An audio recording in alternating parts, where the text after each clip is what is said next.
ஒரு நல்ல நாள் தை 1ஆந்தேதி வருஷத்தில் ஒரு நாளாவது பெற்ற தாய் தகப்பனுக்கு ஒரு நல்ல துணிமணி எடுத்து கொடுத்து காலில் வந்து ஆசீர்வாதம் வாங்குங்க. அவ்வளோ புண்ணியம்.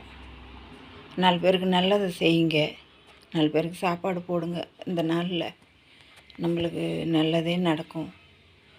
அப்பா அம்மாவை கை விட்டுறாதீங்க, அவங்களுக்கு நல்லதை செய்யுங்க. அவங்க வயிறு எரிஞ்சால் நம்ம வாழ முடியாது. செவுத்துக்கு வச்சு படைக்கிறத அவங்க உயிரோட இருக்குல்ல, அவங்களுக்கு நல்லதை செய்யுங்க.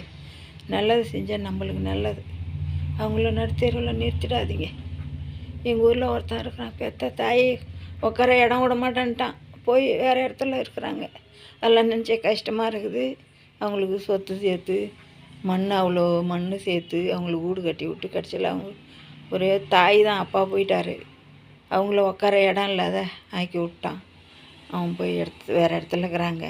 அவங்க சாப்பிட்றாங்களா சாப்பிட்லையா தவிக்கிறாங்க, பாவம் அவங்க. அந்த மாதிரி தவிக்க விடாதீங்க.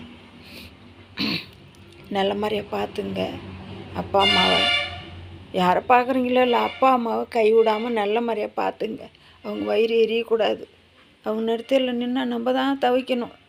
நம்ம வாழ்ந்தாலும் நம்ம பிள்ளைங்க வாழுது. அதனால சொல்கிறேன், நல்ல மாதிரியாக பார்த்துங்க, பத்திரமா வச்சுருங்க. அவங்களே தப்பு பண்ணால் கூட நம்ம மன்னிச்சிடணும். நம்ம எவ்வளோ தப்பு பண்ணியிருப்போம், நம்மளை எவ்வளோ மன்னிச்சு நம்மளை காபந்து பண்ணி நம்மளுக்கு நல்லதை செஞ்சுருப்பாங்க. அதனால் அதெல்லாம் நினச்சி பார்த்து அவங்கள தவிக்க விடாதீங்க. பத்திரமா பார்த்துங்க. பாய்.